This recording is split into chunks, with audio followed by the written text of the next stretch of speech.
Hey, I'm Leah. I'm the co-founder and the engagement director for Intimate. We're a cryptocurrency that is designed to solve the problems in the adult and sex tech industries. Intimate is only about 18 weeks old today, but we've spun out of a few other businesses that have been operating for a few years, as we've got quite an extensive history working in crypto, but also adult.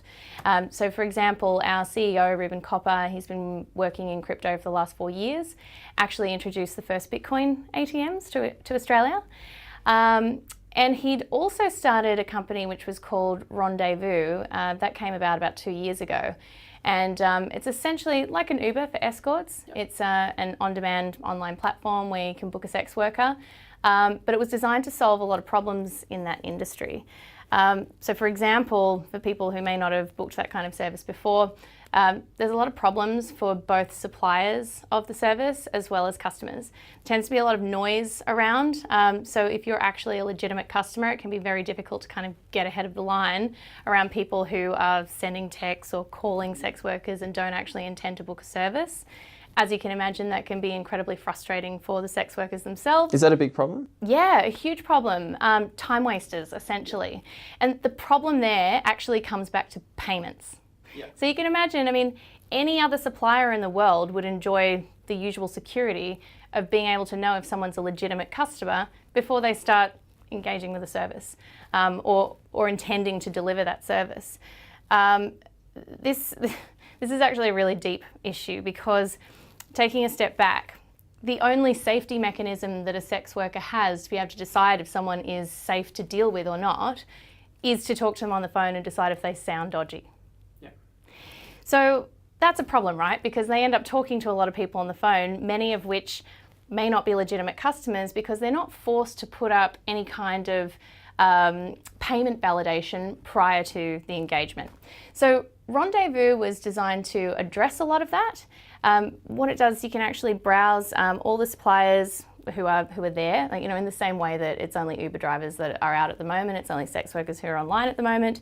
Browse their pictures, see whether it's in call or out call, see how long it would take for them to get to you or how much time they need to get ready, and then you can book on there.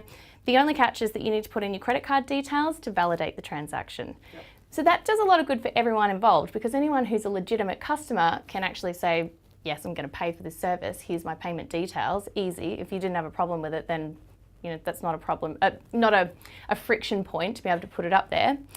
But for a sex worker too, they know that anyone that they're engaging with is, again, a legitimate customer. However, the issue with this, and what we've seen across the wider adult industry, is that most people don't really want to be putting their private details, such as their name and their credit card details, into a platform like this. And there's a plethora of issues around this. It's around identity. People are worried about being found out that they're going to access this kind of service. But it's also around, well, even if they don't find out immediately, you're going to have some weird thing come up on your credit card bill that someone might go, oh, what have you been buying? And that causes a huge friction point. So what we could see is that there were lots of people coming onto the platform and probably thinking about booking the service, but not actually going to that stage of the credit card validation. This actually happens industry-wide. So it could be anything from like a pay-for-porn site or a live camming site where you would actually go on and enter your credit card details to access online content. But even things like e-commerce sites that sell sex toys or intimate apparel, people have the same kind of friction.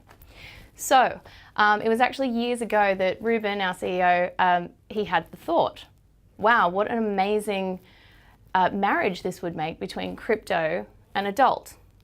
Adult having these issues around, well, how do we solve customer privacy and respect people's wish for privacy around their identity, while also affording the workers and the platforms the ability to be able to transact with people and essentially have a safety mechanism too around, well, if I don't know anything about you, how do I know that you're a safe person to deal with? It's kind of this weird dichotomy of issues that are just always competing against each other.